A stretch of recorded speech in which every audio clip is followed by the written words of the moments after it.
En una tarde gris y fría de invierno en Madrid, el cielo estaba cubierto por nubes densas que anunciaban tormenta. La brisa cortante atravesaba los jardines del Palacio de los Altos de Castilla, donde las estatuas de mármol, imponentes y silenciosas, atestiguaban la vergüenza que se desarrollaba ante decenas de invitados de la élite. En el centro del patio, cubierto por piedras irregulares, una joven de cabello oscuro, rostro delicado y vestido de seda rasgado, se arrodillaba frente a su padre, el duque de Valmor, que la miraba con desprecio. Sus ojos llorosos intentaban mantener la dignidad, pero la voz severa del duque cortó el silencio como una hoja. «Has traído deshonra a generaciones de nobleza. Te casarás esta misma noche». Los invitados, adornados con joyas y capas de terciopelo, murmuraban entre ellos, horrorizados, pero ninguno se atrevía a intervenir. La joven, Isabela, no decía una sola palabra, con los puños cerrados contra la piedra helada, como si resistiera la sentencia cruel que acababa de escuchar. Temblaba, no solo por el frío, sino por la humillación de ver su vida negociada como moneda de una antigua maldición que perseguía su linaje. En una esquina del patio, la madre superiora del convento donde Isabela había crecido observaba todo en silencio, con los ojos húmedos, sabiendo que ninguna oración salvaría a la joven esa noche. En lo alto del balcón, un hombre viejo, cubierto con un manto azul oscuro, sonreía satisfecho. Era el marqués de Ureña, uno de los nobles más antiguos de la corte, y el elegido para recibir la mano de Isabela a cambio del perdón de una deuda ancestral entre las dos familias. El sonido de las campanas de la capilla a lo lejos se mezclaba con el retumbar distante de un trueno, como si la misma ciudad lamentara el destino impuesto a la hija del duque. Isabela levantó el rostro, manchado de lágrimas y sangre seca, y murmuró: «¿Y si la maldición no está en nuestra sangre, sino en nuestro silencio?» Un silencio aún más denso siguió a aquella frase. Las miradas de los invitados se congelaron por un instante, como si algo sagrado hubiera sido profanado. El duque entrecerró los ojos, sorprendido por la osadía de su hija. Pero ya era tarde. El sacerdote se acercaba con el anillo de unión y la cruz de plata para sellar el matrimonio forzado.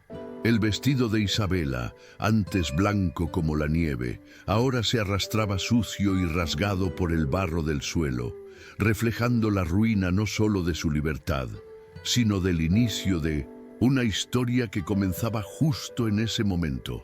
La maldición que pesaba sobre el linaje de los Valmor no era una leyenda para Isabela.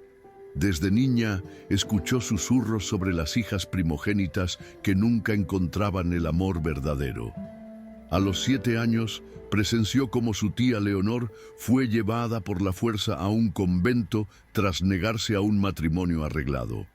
A los 12, su hermana mayor desapareció misteriosamente una semana antes de su boda con un duque francés.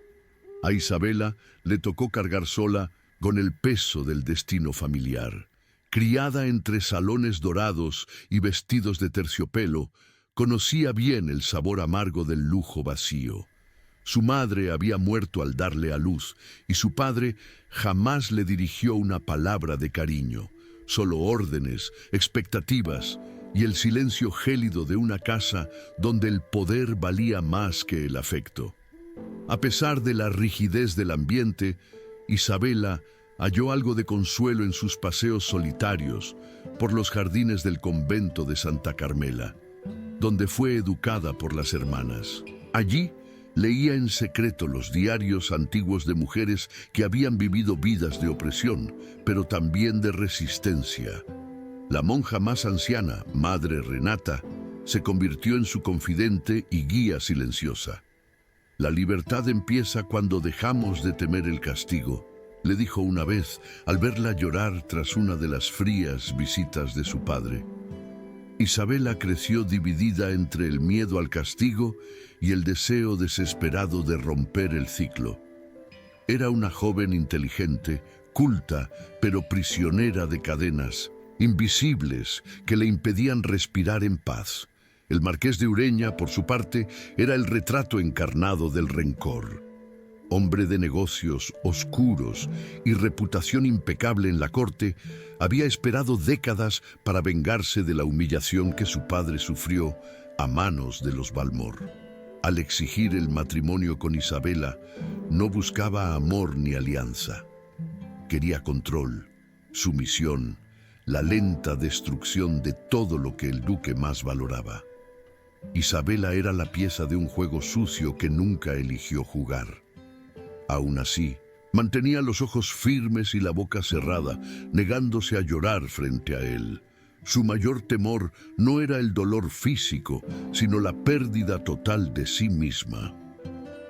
A la mañana siguiente del matrimonio forzado, Isabela fue llevada a la sombría mansión de los Ureña, a orillas del río Manzanares. Allí era tratada como una posesión, vigilada día y noche por sirvientes silenciosos que obedecían al nuevo señor sin cuestionar.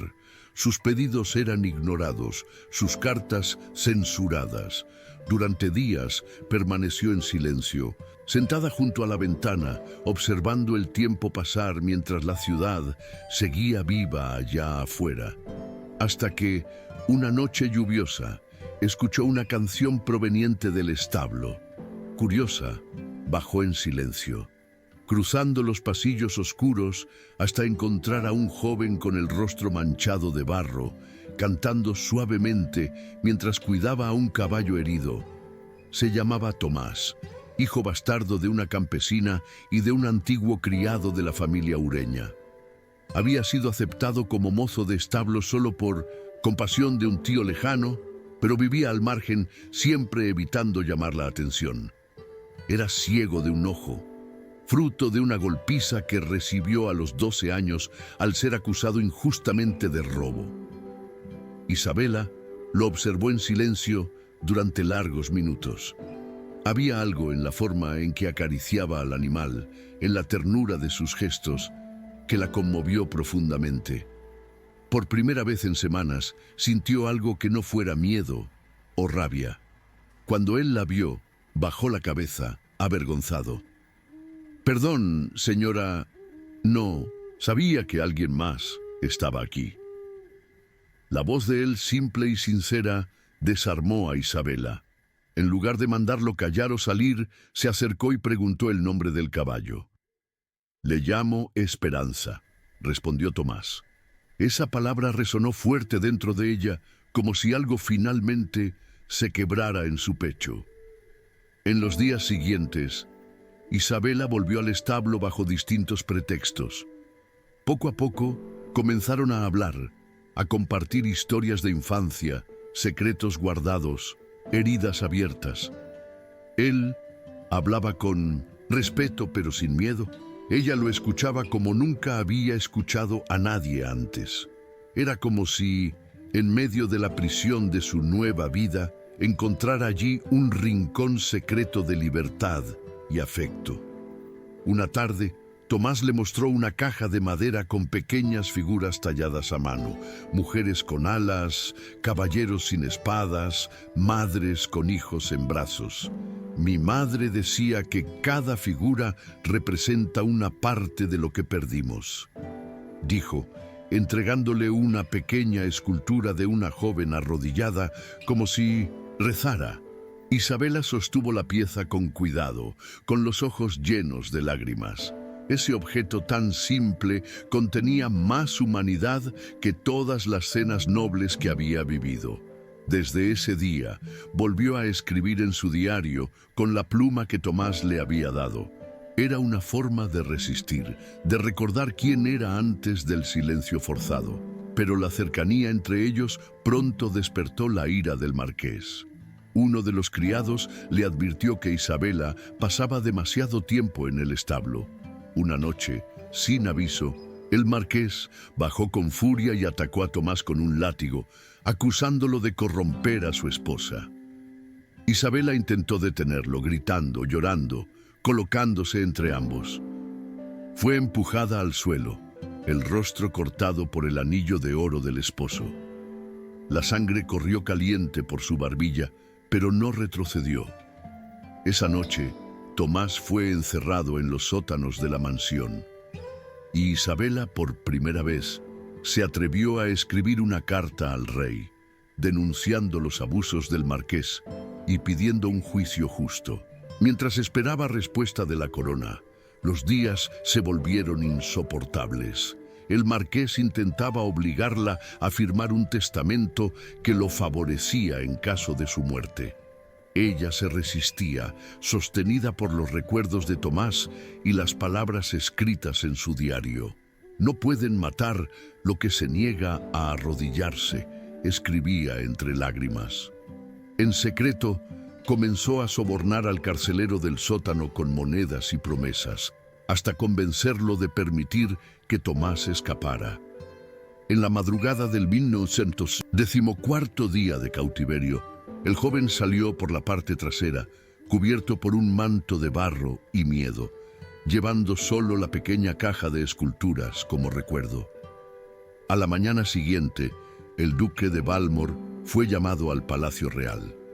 La carta de Isabela, repleta de pruebas y con el sello noble de su familia, había despertado el interés de la reina consorte, conocida por su desprecio hacia los métodos del marqués. Se inició una investigación. La tensión en la mansión aumentaba cada día. El cinto marqués se volvía más agresivo, más paranoico, más solitario. Ya no dormía, ya no comía. Isabela, en cambio, se sentía extrañamente fortalecida. Incluso con el rostro marcado y las muñecas heridas, había recuperado algo precioso: el derecho a luchar. El ciclo parecía por fin a punto de romperse. Pero el mayor dolor aún estaba por venir. Una tarde, una criada le trajo una pequeña bolsa de tela dejada en la puerta por un hombre con un ojo ciego. Dentro estaba la escultura de la joven, arrodillada, ahora con pequeñas alas talladas en la espalda. Isabela entendió el mensaje. Tomás estaba a salvo y la esperaba. Eso no era el final, era un nuevo comienzo, y ella estaba lista para pagar el precio por su libertad. Aún no sabía cómo, ni cuándo, pero dentro de sí había florecido una certeza. Nunca más sería usada como moneda, nunca más permitiría que la sangre definiera su destino. 2 semanas después, se celebró el juicio del marqués de Ureña, y todo Madrid parecía ansioso por el desenlace.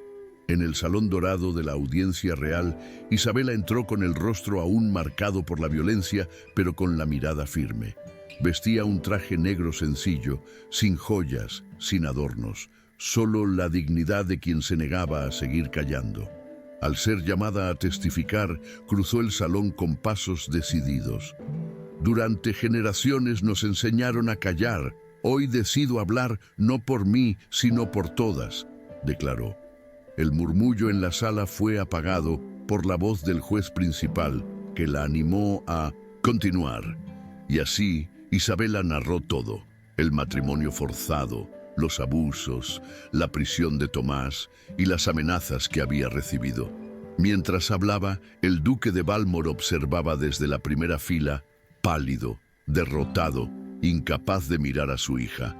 Por primera vez sentía el peso del legado de crueldad que había perpetuado. A su lado, la reina consorte escuchaba con atención, los dedos entrelazados bajo el mentón. Cuando el marqués fue llamado a defenderse, se limitó a negar las acusaciones, alegando que todo era manipulación de una mujer frágil e influenciable. Pero las pruebas estaban allí: cartas, registros y el testimonio de 2 criados que decidieron contar la verdad. El juicio duró 3 días y al final el veredicto fue unánime: culpable, condenado al exilio y a la pérdida de todos sus títulos. Al salir del tribunal, Isabela no sonrió. Solo respiró hondo, como si volviera a sentir el aire por primera vez. Entre los presentes, una figura encapuchada la esperaba a lo lejos. Cuando se acercó, supo de inmediato quién era. Tomás, con la misma mirada tranquila y gentil, ahora libre, caminaba hacia ella. Al verse frente a frente, no dijeron palabra, solo se abrazaron con fuerza, como dos sobrevivientes de un naufragio.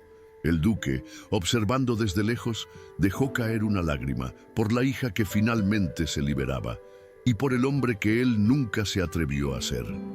En ese gesto, algo ancestral parecía romperse, como el eco de siglos de silencio que finalmente se apagaba. Esa noche Isabela y Tomás se encontraron de nuevo en el viejo establo, ahora vacío, iluminado solo por la luz de la luna. Ella sostenía en sus manos la escultura de la joven con alas y se la entregó. «Ahora soy yo quien vuela», susurró. Tomás sonrió y con la voz entrecortada respondió: «Y yo, quien siempre te esperó». Fue allí, entre el olor a heno y libertad, que Isabela tomó una decisión. Dejaría Madrid para siempre. Iba a reconstruir su vida con Tomás lejos de la corte, donde la nobleza del corazón valiera más que cualquier título. Se abrazaron una vez más, largamente, dejando atrás todo lo que los había encadenado. A la mañana siguiente, frente a la capilla vacía de Santa Carmela, Isabela se arrodilló ante la madre Renata y pidió una bendición para partir. La monja, emocionada, solo le dijo: «Tu dolor ha sembrado algo nuevo. Que florezca». Tomás la esperaba afuera, con una carreta sencilla y 2 caballos. Al partir, no hubo aplausos ni pompa, solo el sonido de las ruedas sobre la grava y el silencio de una nueva historia que comenzaba. Ella no miró atrás, no lo necesitaba. Todo lo que importaba ahora estaba frente a ella. Meses después, en una pequeña aldea al sur de Toledo, Isabela y Tomás abrieron una escuela para niñas campesinas, algo inédito en esa región. Con los pocos recursos que tenían, transformaron un viejo granero en un espacio donde las jóvenes podían aprender a leer, escribir y soñar con una vida diferente. La nobleza de Isabela ahora se manifestaba en el brillo de los ojos de las niñas, no en escudos ni salones dorados. Tomás, con su calma y paciencia, cuidaba de los animales y tallaba pequeñas figuras de madera para regalar a las alumnas. Era una vida sencilla, pero llena de sentido. Allí, por fin, ella sentía que pertenecía a algún lugar, uno donde nadie tenía que agachar la cabeza para sobrevivir. El duque de Valmore, tras el escándalo, se retiró de la vida pública. Envió solo una carta a su hija, breve, sin disculpas directas, pero con un gesto inesperado. Había transferido parte de sus tierras a la fundación creada por Isabela. «Haz con esto algo que perdure», decía el mensaje. Aunque nunca volvió a verlo, Isabela sabía que ese era el máximo gesto de amor que su padre sería capaz de expresar. Y decidió aceptarlo, no por él, sino por las vidas que aún podrían ser transformadas. La mansión de los Ureña, confiscada por la corona, fue demolida. En el terreno erigieron un pequeño memorial con las palabras: «Aquí murió el miedo». Pasaron los años y la historia de Isabela y Tomás se convirtió en una leyenda viva entre los campesinos de la región. Las niñas de la escuela crecían contando sus historias y algunas incluso tallaban sus propias figuras de madera como símbolo de fuerza y libertad. Isabela, ahora con el cabello canoso y mirada serena, aún escribía en su diario cada noche. Un día, sentada bajo una higuera, una de sus alumnas le preguntó: «¿Usted fue princesa, señora?». Ella sonrió y respondió: «Fui prisionera y luego mujer libre». Esa era la imagen que quería dejar a las futuras generaciones, no la de una noble sumisa, sino la de alguien que se atrevió a reescribir su historia. Y así, el ciclo de la maldición fue roto. No por magia ni venganza, sino por decisiones conscientes, amor verdadero y coraje silencioso. El legado que Isabela dejó No era de sangre, sino de ejemplo. Y cuando finalmente partió, años después, su nombre no fue escrito en tumbas nobles, sino en el corazón de un pueblo que aprendió a resistir. En el último día del año se talló una nueva escultura y se colocó en el centro de la escuela, una mujer con un libro en una mano y una niña en la otra. Abajo, una frase: el amor no tiene precio, la libertad tampoco. ¿Han hecho algún gesto de bondad que cambió una vida? Dejen un corazoncito si creen que el amor es más poderoso que cualquier riqueza. Suscríbanse para más historias de segundas oportunidades. Comenten: el amor no tiene precio, si ustedes también creen en la